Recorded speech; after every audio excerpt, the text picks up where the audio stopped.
Jehová. Naciones todas, pueblos todos, alabarle, porque han engrandecido. Invisible, pero real, a él ministramos.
Queridos hermanos, en esta mañana vamos a hablar, vamos a pensar, vamos a meditar sobre cosas que ya la conocen. Esta iglesia tiene ya sus 60 años o más. Y una de las cosas más importantes, dijimos nosotros la vez pasada, que dentro del Santo Evangelio del Señor Jesucristo se encuentran dos áreas muy importantes. Una que tiene que ver con la salvación. Todos nosotros somos pecadores y estamos destituidos de la gloria de Dios, dice la palabra. Y entonces la muerte de Jesús en la cruz nos limpia de todo pecado y somos escritos en el libro de la vida. Somos salvos. Y la segunda cosa que hace el Santo Evangelio de Dios es que nosotros seamos felices. Jesús dijo: yo he venido para que tengan vida y para que la tengan en abundancia. La primera cosa de este Santo Evangelio, no se necesita nada, hay que tener fe, hay que decirle a Jesús: quiero, Señor, creo en ti como mi único y suficiente Salvador, y Dios nos salva, nos perdona. Eso significa que nos despojamos de nuestro orgullo y aceptamos la soberana obra de Jesús. La segunda, para vivir feliz hay que obedecer la palabra de Dios.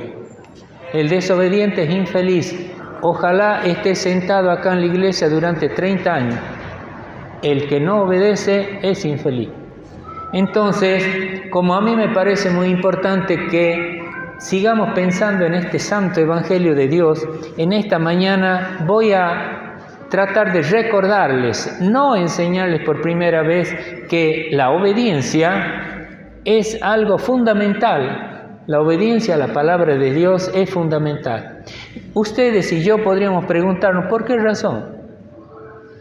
Y voy a citar un texto del Antiguo Testamento como elemento motivador para que usted diga: sí, parece que es importante esto, y uno del Nuevo Testamento. En el Antiguo Testamento tenemos en Deuteronomio capítulo 8, versículo 1 al 3, algo que Dios, Jehová, les dice a los judíos, algo que les dijo: grábelo a fuego. Ustedes recuerdan que Dios les decía a los judíos que la Biblia la pongan ahí, a la entrada y a la salida de la casa, para que no se olviden lo que Él les había enseñado. Y yo les ruego a ustedes, hermanos, que tengan una Biblia, léanla. Esta es la palabra de Dios. Dice así en capítulo 8, versículo 1 al 3. Cuidaréis de poner por obra todo mandamiento que yo os doy hoy. Me paro para hacer hincapié. Dice: tengan cuidado, cuídense de poner por obra, quiere decir por hacer lo que yo les digo ahora. Eso le dice Dios al pueblo.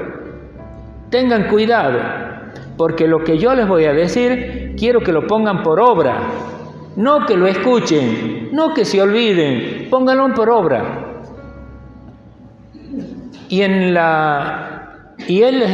les recuerda cómo los había sacado desde Egipto. Durante 40 años estuvieron caminando por el desierto, pero tenían un propósito. Y a veces Dios tiene que hacer eso con nosotros para que nosotros entendamos que la voluntad soberana de Dios es que obedezcamos. Y al final, en el versículo 3, dice, en el versículo 3 directamente lo voy a leer yo, dice, y Dios los afligió, los angustió. Ustedes saben que andaban en el desierto y tenían mucha hambre. Y Dios les dio el maná, una comida que ni siquiera conocían ellos ni tampoco los padres. Y ahí los probó Dios para saber si ese corazón estaba listo para obedecer o para seguir fingiendo. Porque el hombre es un artista para simular. Y Dios quería ponerlos al descubierto. Y entonces, al final del versículo 3 dice que para que sepan ustedes que no solo de carne vive el hombre, sino de toda palabra que sale de la boca de Dios. Este es lo concluyente. Dios quería que las cosas que Él les decía las pongan por obra. Y además que sepan que la vida del hombre, el hombre no solo vive de pan, sino que vive de toda palabra que sale de la boca de Dios. Ustedes dirán, eso fue al comienzo de la historia de la humanidad. Exactamente, pero curiosamente en el Nuevo Testamento, ¿saben quién dio ejemplo de obediencia? Jesús. Mateo capítulo 4, quiero que ahora ustedes miren. En Mateo capítulo 4, versículo 1 al 4, resulta que Jesús es tentado por el demonio. Jesús, después de ayunar 40 días y 40 noches, dice que el diablo se acercó y le dijo, si tú eres el Hijo de Dios, di a estas piedras que se conviertan en pan. ¿Y saben qué le contestó Jesús? No solo de pan vivirá el hombre, sino de toda palabra que sale de la boca de Dios. Estaba cumpliendo. Este es el ejemplo más extraordinario donde Jesús nos muestra que la palabra, los mandamientos de Dios, hay que obedecerlos. Este es un ejemplo de obediencia que hizo Jesús de algo que estaba escrito allá al comienzo de la historia. No solo de pan, le contestó al diablo. No sé si alguna vez nosotros, cuando hemos sido tentados, hemos contestado a la tentación con un versículo bíblico. Por eso es importante conocer la Biblia. En esta mañana yo me voy a permitir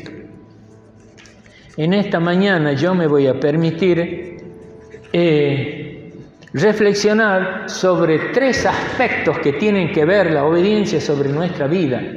3 aspectos que tienen que ver con alguna área de nuestra vida, pero 3, hay muchos, pero yo voy a hacer hincapié en 3 de estos. El primero tiene que ver, digamos, con aquellas necesidades básicas, porque nosotros no podemos avanzar si no satisfacemos el hambre, ¿ve? Nuestra salud, nuestra vestimenta. Después podemos pensar en ir al cine, podemos pensar en ir al teatro. Pero mientras tanto no.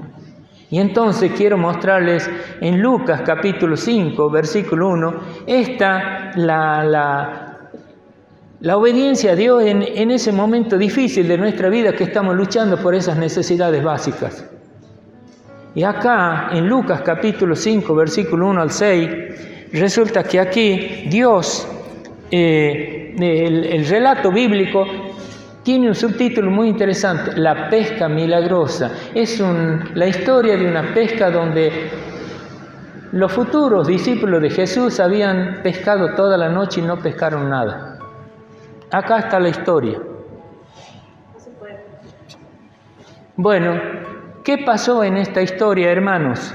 Resulta que en esta pesca milagrosa, Jesús dice la palabra de Dios lo siguiente, que la gente se había agolpado a la orilla del mar para oír la palabra de Dios. Estaba Jesús ahí y Jesús vio a unos señores que lavaban sus redes y barcas, que bajaban de las barcas y lavaban sus redes, no habían pescado nada. Entonces Jesús le dijo, subiendo en una de esas barcas, le dijo al dueño de la barca, que era Simón casualmente, Simón Pedro, boga mala, hazte un poquito más adentro del mar. Permíteme que yo suba en tu barca, Pedro.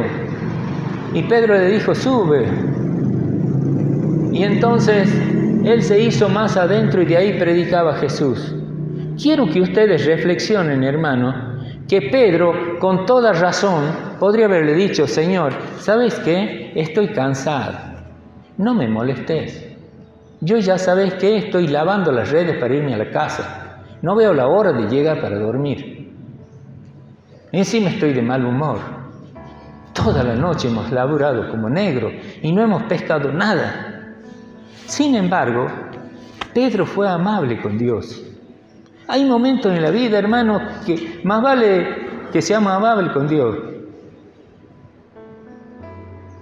Y en ese momento, Pedro le dice, bueno, te llevo. Y ahí escuchó el sermón de Jesús. Porque desde ahí, desde la barca, predicó a la gente. Ustedes si lo leen el relato bíblico no dice qué predicó Jesús, no dice ni una palabra. Lo que sí dice es que una vez que terminó de hablar, le dijo a Pedro, boga mar adentro y tira la red, lanza tu red. Pedro estaba en una disyuntiva ahora, porque Jesús no por azar eligió la barca. Jesús quería que Pedro escuche la palabra. Jesús quería que escuche él personalmente la palabra que él iba a predicar. Aparte que todo el mundo escuche. Porque Dios habla a todo el mundo, pero también no olviden que habla el corazón individual de cada uno de nosotros. En esta mañana podría ser que Dios tiene la intención que en todo el mundo se predique el Evangelio. Que todo el mundo se predique esto que estoy diciendo yo.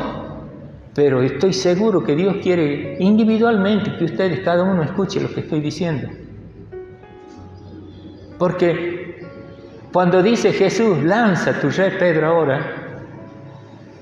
Pedro, en base a la palabra escuchada, en base a la palabra oída, en base a lo que había acabado de escuchar, dice, en tu palabra lo voy a lanzar.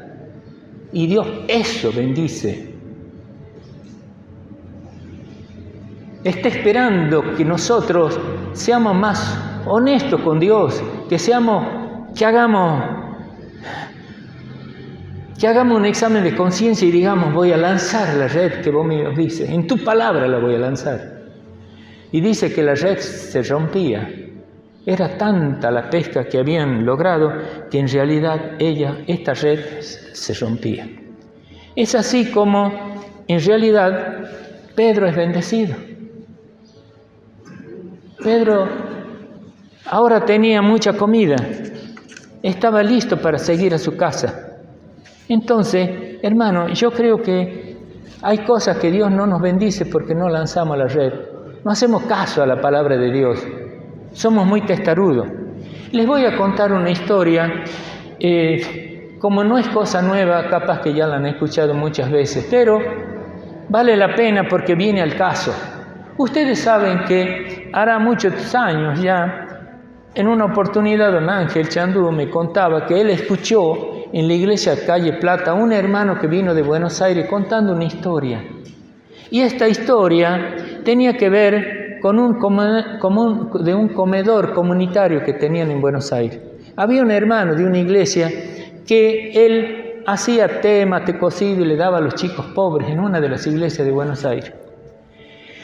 Y para ayudarse, él había pedido que los panaderos de la zona le donen pan. Pero un día de los muchos días que ya había retirado pan, fue a una de las panaderías, llegó a la panadería y le dijo que venía a buscar el pan.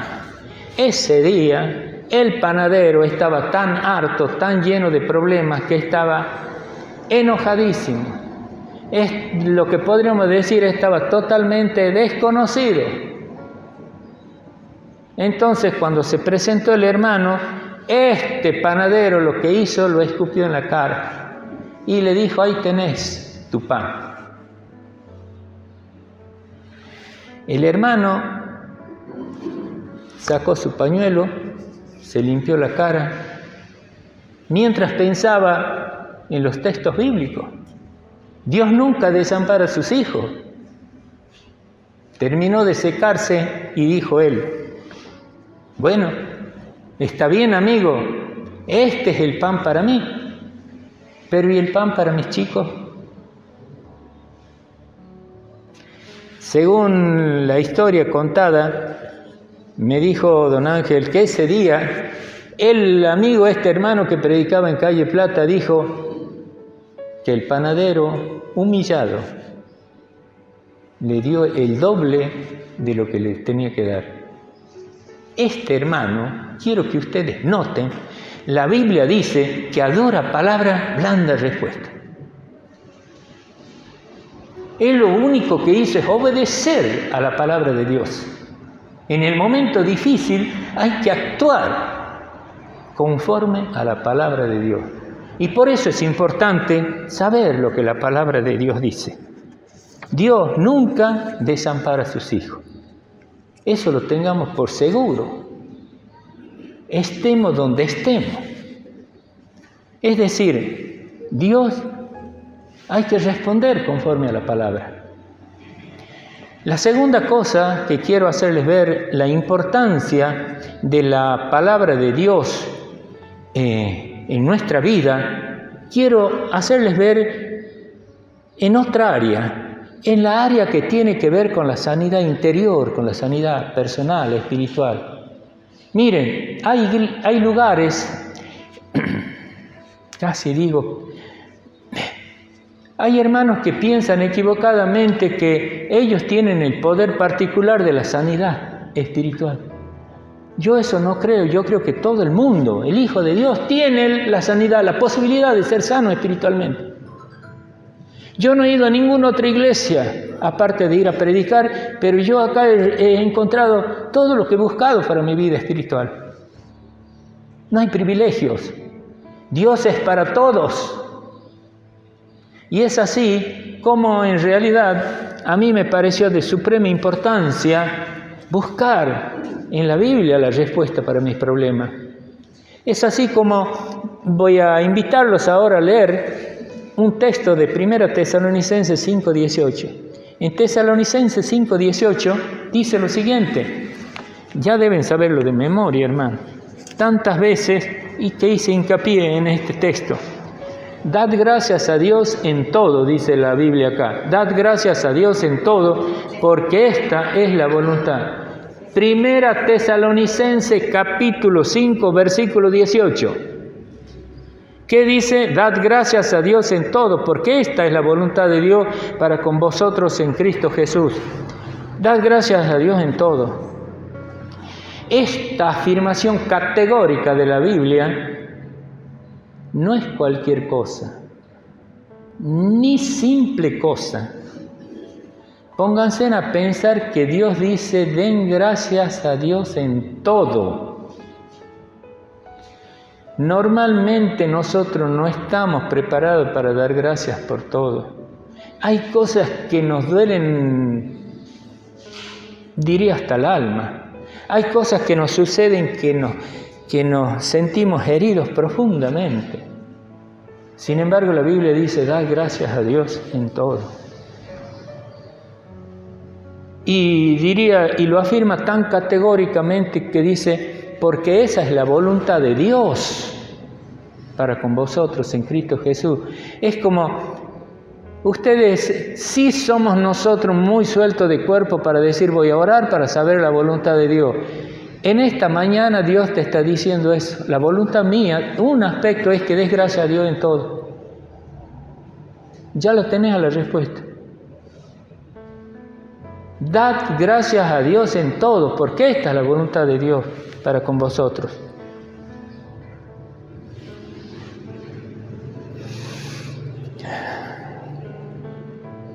¿Sabes qué se me cruzó por la cabeza, Teo? Digo, bueno, él tiene un problema de salud, pero ¿sabes qué te está diciendo, Teo? Da gracias a Dios. No es fácil. No es fácil. Permítame citar un hecho que ya lo he contado más o menos 450 veces. Pero una vez más no nos va a hacer daño porque ¿saben qué? De tanto repetir, algo nos queda. En una oportunidad, hará más o menos 40 años, miren ustedes. 40 años. Fui con Nora a Córdoba, a la ciudad veraniega que se llama Villa Bautista, de los hermanos bautistas justamente de la convención. En ese lugar estuve una semana o 2 semanas, creo que eran lo que permitían estar allí por un tiempo, como un campamento, pero a su vez era de vacaciones, y estuvimos ahí con Nora. Todas las noches, antes de ir a dormir, un hermano leía un pasaje de la Biblia y lo comentaba. Una de las tantas noches leyó esto, Primera de Tesalonicenses, capítulo 5, versículo 18. Dad gracias a Dios en todo, porque esta es la voluntad de Dios para con vosotros en Cristo Jesús. Y nos fuimos a dormir. Al otro día, antes de tomar el desayuno, ya nos sentábamos en el salón.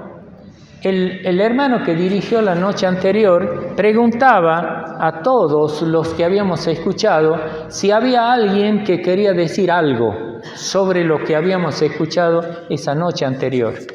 Si había algo.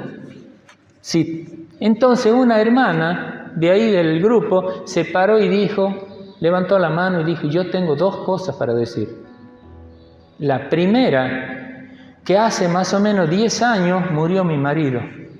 Y desde entonces tengo una amargura, un resentimiento. No le perdono a Dios que yo me haya dejado sola y con un hijo chico.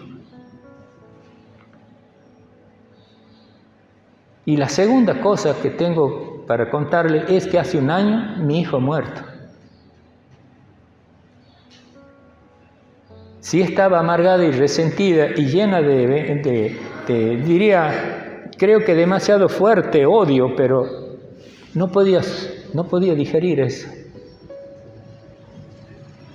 Pero les aseguro, hermano, dijo ella, en esta noche el Espíritu Santo de Dios me ha iluminado, me ha hecho comprender lo que significa dar gracias a Dios en todo. Anoche, no sé en qué momento he dormido, pero yo me he dedicado a orar, a pedir perdón, y Dios me ha transformado. Es las primeras horas que yo tengo paz en mi corazón. Es los primeros minutos de mi vida que yo estoy contenta. Quiero que ustedes sepan que esa palabra es verdad.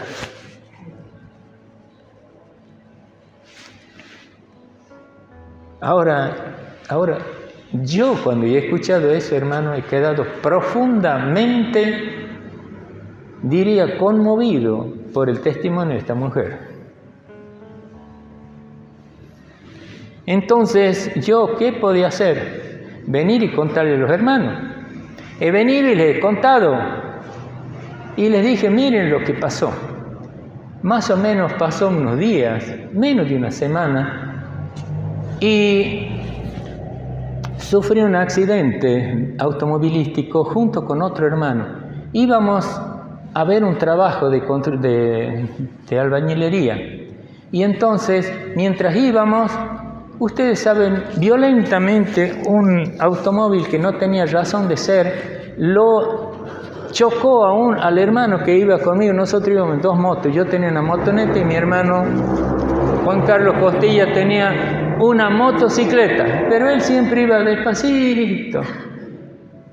Mire, lo chocó, lo hizo volar así por el aire, yo lo vi más o menos, cayó como a 3 metros.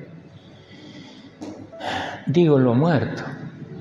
Entonces, de esto, rápidamente busqué una ambulancia, hablé con la familia y luego fui por detrás de la ambulancia hasta el Hospital Padilla. En el Hospital Padilla no lo atendían, no había médico, lo pusieron en una camilla y ahí estaba el hermano. Y yo lo veía, digo, él se va a morir, si tienen que atenderlo rápido. Y estaba muy preocupado yo, entonces como el médico no venía, yo corría por los pasillos buscando un médico.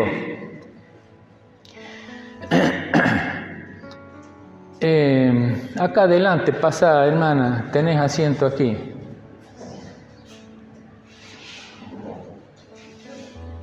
Les repito, don Juan Carlos Costilla lo pusieron en una camilla ahí en la parte de la entrada, donde es primeros auxilios.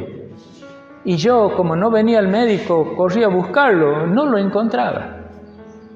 Había ido por varios pasillos y cuando corría, a veces pasaba por la orilla de don Juan Carlos y en una de esas que pasé, me agarra de la mano don Juan Carlos y me dice, hermano, ¿ya ha orado? ¿Ya ha dado gracias a Dios por lo que nos ha pasado? Como usted ha enseñado allá en la iglesia, hermano, tenía una vergüenza infinita. Entonces le tomé la mano a don Carlos y oramos. Pedimos a Dios que dimos gracias por lo que nos había pasado y pedimos que pronto venga un médico. Don Juan Carlos se salvó, sanó. ¿Cómo será que luego sanó y fue el artífice de que construyó este edificio, este templo? Él lo dirigió. Juan es testigo de lo que estoy diciendo, porque él estuvo también trabajando acá. No solo esto, sino las cosas del fondo. Era un hombre ignorante, don Carlos, pero tenía una fe en Dios de sacarse el sombrero. Yo me sentía avergonzado cada vez que me llamaba la atención. Era un hombre de fe. Yo creo que necesitamos aprender que hay que dar gracias a Dios en todo, que eso nos da salud mental, nos da salud interior, vivimos más felices, somos otro. Dios, por un lado, a veces cantamos y decimos que Dios es el dueño de todo, que Dios es el que hace y deshace de nuestra vida, pero hay momentos que le negamos esa autoridad tan tenaz que nos volvemos infelices pensando en eso. Tengo muchísimos ejemplos cómo somos de contradictorios. Por el tiempo no lo voy a decir. El tercer elemento que quiero mostrarles en esta mañana, la obediencia tiene que ver en lo relacionado con nuestra seguridad. Nosotros, los seres humanos, necesitamos seguridad para vivir, protección. A veces he dicho muchas veces que nosotros, hermanos, no debemos, los hijos de Dios, no deben andar escondiéndose detrás de las puertas, ni en cualquier sombra, teniendo miedo. Dios nos ha dado, nosotros somos hijos de Dios, tenemos un plus sobre todos. Debe ser así. Entonces, a mí me ha parecido importante tocar este aspecto que tiene que ver con la obediencia en la palabra, pero relacionado en esa área que tiene que ver con nuestra seguridad. Para mí, la Biblia es importante. Yo he buscado en el área de seguridad, siempre he tenido en todas las áreas de mi vida, algún texto que me servía a mí de apoyo, que me servía donde yo me cobijaba, donde yo encontraba el consuelo. Y les voy a invitar ahora a que leamos el Salmo 27 del versículo 1 al 3. Debo haberlo puesto muchísimas veces en los mensajes para la iglesia, que el Salmo 23 dice: Jehová es mi Dios, Jehová es mi luz y mi salvación. El Salmo 23, vamos a leerlo al Salmo 23. El Salmo 27 del versículo 1 al 3. Bueno, Salmo 27. Jehová es mi luz y mi salvación. ¿De quién temeré? Jehová es la fortaleza de mi vida. ¿De quién he de atemorizarme? Cuando se juntaron contra mí los malignos, mis angustiadores y mis enemigos, para comer mis carnes, ellos tropezaron y cayeron. Aunque un ejército acampe contra mí, no temerá mi corazón. Aunque contra mí se levanten guerras, yo estaré confiado. Este era mi escondedero, diría mi cobijo, era parte de mi vida. Y yo les ruego, ustedes busquen cada uno, capaz que ustedes tienen otro, pero que la Biblia les sea útil, que les sirva. Y yo, en realidad, hermanos, la vida no es fácil.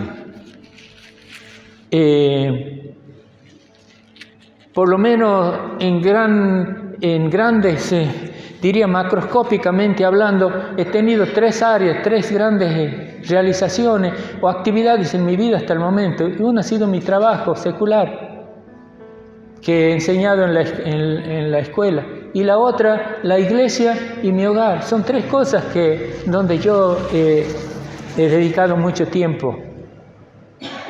En las 3 áreas he tenido momentos muy felices, pero también momentos muy tristes. Y a veces solo, pero no solo.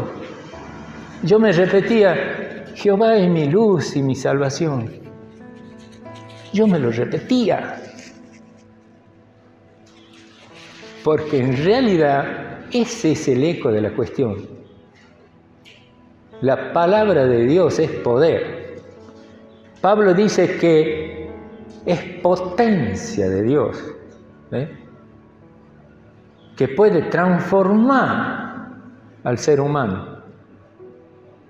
Es el mismo término, dice Pablo, que es el que se usa, los estudiosos mejor dicho, no Pablo, sino que Pablo usó la palabra griega de poder con el mismo término que se usa para dinamita. Es poder, es potencia, puede destruir, puede abrir el corazón más duro. Es así como, vuelvo a repetir, en estas 3 áreas me he desarrollado mi vida. Y diría que tengo experiencia en las 3, pero en esta mañana les voy a contar algo que también ya les he contado, pero que yo sé que ustedes se olvidan. Ustedes saben, en el área del trabajo, en cierta oportunidad, yo salía alrededor de las 14, 15 horas de allá de Simoca, donde trabajaba en la escuela normal, y venía por la ruta 157. Antes de llegar a Bellavista, hay un tramo de la ruta, es una recta de varios kilómetros, y justo a la salida ya de Bellavista, así para ir a Simoca, hay una estación de servicio. Yo venía a varios kilómetros y vi adelante que había 2 personas que estaban paradas en la ruta. Esas 2 personas que estaban paradas, no sabía quiénes eran, pero me imaginé que hubo algún accidente y que me estaban esperando para que yo lo lleve al accidentado. Eso me imaginé. Entonces seguí avanzando, y ya cuando estaba más cerca, observo que los 2 estaban vestidos de azul como policía y tenían escopeta cada uno de ellos. Dios mío, le digo yo, este no es un accidente. Sigo avanzando y ya se coloca en el medio de la ruta. 2, los que estaban con escopeta, estaban cubriendo las 2 líneas por donde podía, porque es una ruta que tiene 2 calzadas nada más. Estaban ahí. Y el tercero se pone en el medio y Y ese tenía una pistola y ya lo identifico que eran policías los tres. Digo, Señor, este es un asalto. ¿Qué hago? Entonces, en ese momento pensé muchas cosas. No se me ocurrió ni siquiera pensar en este pasaje que yo les estoy diciendo. No, yo conversaba con Dios como si fuese mi amigo. Así que cuando ya estuve cerca, entonces digo, yo lo que voy a hacer ahora, cuando esté ya, porque el que estaba con la pistola me hacía señas diciendo que pare. Y yo empecé a frenar. Pero digo, yo a esto no tengo nadie para adelante, la ruta está despejada. Yo cuando esté encima de ellos voy a poner primero, voy a acelerar, me voy a tirar sobre el asiento, seguro que esto me van a hacer disparos, pero me voy a jugar. Eso decidí. Así que yo iba avanzando despacito y cuando ya estuve más o menos a 1 metro, que iba a hacer lo que iba pensando, me dice el que tenía la pistola que pase. Sentí un profundo alivio, imagínense ustedes. Así que me dijo, pasa. Y yo he pasado. Por supuesto, ustedes saben que acá llego, en el interín más o menos yo tendría que salir de García Fernández, salir a la ruta, a la autopista y luego venir. Hay un puente que está en conexión con Lule. Ahí había muchos policías nuevos. Digo, ¿qué hago? ¿Les cuento? ¿Les digo lo que me ha pasado? A ver, digo yo, no vaya a ser que esto esté en complicidad con los otros. Así que más vale me voy callado. Y me vine a la casa. Llego a la casa, estaba Nora y estaba Joel, Natalia y Dori. Novia me estaban esperando para comer. Y yo les cuento. Y ellos me dijeron, pero si no te ha pasado nada. ¿Estás bien? Y le digo yo, pero si esa es la grandeza. Eso es lo lindo, eso es lo maravilloso de Dios, que no me ha pasado nada. Va, como dicen, tantas pavientas y no te había pasado nada. Bueno, pero justamente eso es lo maravilloso, que no me ha pasado nada. Les decía yo. Bueno, estoy seguro que ellos no entendieron. No lo han vivido a esta aflicción, a esta angustia que yo la he vivido. Y ellos me decían, no te ha pasado nada, papá. Bueno, está bien.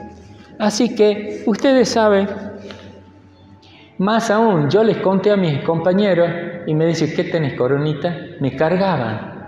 Ninguno comprendió lo que yo le dije. De mis compañeros de trabajo, me refiero a los profesores. No.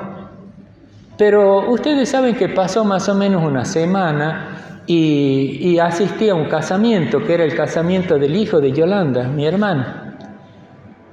En el casamiento me tocó sentarme en una mesa donde de casualidad estaba el jefe de la brigada de acá de Tucumán. ¿Por qué estaba él ahí? Porque en realidad es casado con una sobrina mía.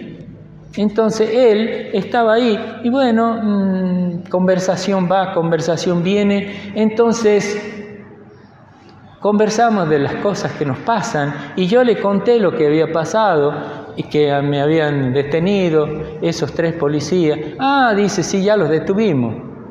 Miren lo que es la cosa, me dijo el Señor. Los 3 son policías. Sus padres fueron policías y su abuelo fueron policías. Mire la cosa cómo se ha degenerado.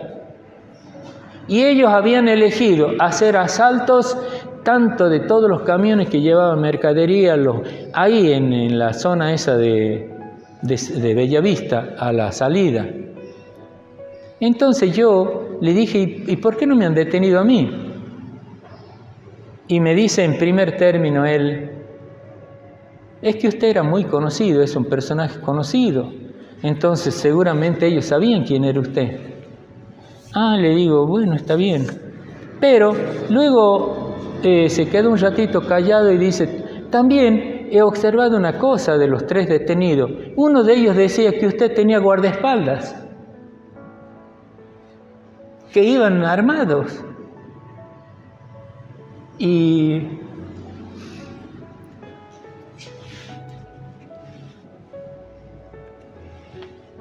los otros le decían, no seas tonto, cállate. Entonces, no, tenía guardaespaldas, dice que decía él. Yo pensé, ¿cómo me ha librado Dios?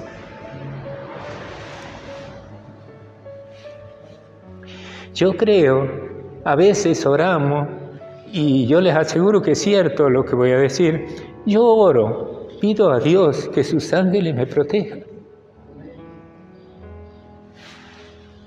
No sé si usted alguna vez cuando se fue a dormir dijo, Señor, que tus ángeles estén por las tapias, en el techo, que no pase nada, cuida mi hogar. Yo a veces he orado por la iglesia, que tus ángeles estén en todas partes. El poder es tuyo. Nosotros tenemos que protegernos. Así que en ese sentido, hermano, yo no tenía ninguna duda cuando el Señor dijo eso, que Dios, yo no he visto a esos ángeles, yo iba solo, pero este muchacho que tenía la pistola, el que me daba las órdenes, él vio eso. Los otros dos no vieron, por eso lo retaban, ¿por qué no me había detenido? Pero el otro repetía que yo tenía una protección, que tenía guardaespaldas y que estaban armados. Y él tuvo miedo. Y yo le doy infinitamente gracias a Dios. Porque la verdad es como... les quiero contar, hermanos, porque parece, yo he insistido que hay que ser obediente a la palabra de Dios. Cada uno se puede hacer una regla, una cosa práctica. Busquen dónde se van a cobijar ustedes, qué versículos les va a ayudar. Jehová es mi luz y mi salvación. Hay un himno así, yo a veces lo canto, Jehová es mi luz y mi salvación, ¿de quién temeré? Pero muchas veces lo he cantado para darme ánimo, porque estoy afligido. Porque ustedes también muchas veces les he dicho si el pájaro, ¿por qué canta? ¿Por qué está contento o por qué está triste? Sin embargo, hay algunos versos no sé si son de José Hernández, pero dice, aquí me pongo a cantar al compás de la vihuela, que al hombre que lo desvela una pena extraordinaria, como el ave solitaria con su canto se consuela. No siempre el pájaro canta porque está contento. Nosotros no siempre cantamos porque estamos contentos. El chingolo, por ejemplo, a veces en la tormenta desmedida canta. ¿Será porque está afligido? No sé. Pero en resumen, hermanos, podría decirles que he tratado de hacerles ver en 3 áreas la importancia de obedecer la palabra de Dios. En una, en aquella que tiene que ver con las necesidades básicas mías, de cada uno de nosotros, donde nos hemos esforzado por años, por meses, no sé, la vida, pero siempre tenemos las redes vacías. En el nombre de Jesús la voy a lanzar de nuevo, con esperanza, como ha hecho Pedro, para que salga llena. Porque no olviden, Dios nunca abandona a sus hijos. En segundo lugar, la obediencia relacionada en aquellas cosas que hacen a la salud mía, a la salud mental. No vayan a creer, mire, cada vez que la Biblia nos enseña que debemos perdonar. Nosotros creemos que le hacemos un bien cuando le decimos al otro, perdóname. Me estoy haciendo un bien infinito a mí mismo. Yo cuando perdono a alguien, me he sanado, me he curado. Si el otro no me perdona, bueno, mala suerte para él. Dios quiere que nosotros aceptemos la soberana voluntad de Él. Que seamos hijos obedientes, obedezcamos. Y en tercer lugar, hermano, tiene que ver la obediencia de Dios en aquellas cosas donde yo me voy a cobijar, que tiene que ver con la seguridad, obediencia en la seguridad que Dios tiene para con nosotros. La seguridad. que yo ande no escondiéndome, lleno de angustia, lleno de miedos, que sea un hijo feliz, que disfrute de la vida, porque si no, es un engaño. ¿Dónde está la riqueza? ¿Dónde está la vida abundante esa que Dios me ha prometido a través de su Hijo Jesucristo? Tiene que ser una realidad. Yo la tengo que demandar. Hermanos, que el Espíritu Santo de Dios nos haga entender y comprender que lo que Dios nos enseña, que es bienaventurado el que escucha y hace la palabra de Dios. En el nombre de Él vamos a concluir. Amén. Que Dios nos bendiga. Pues tu mano en tus brazos y me has dado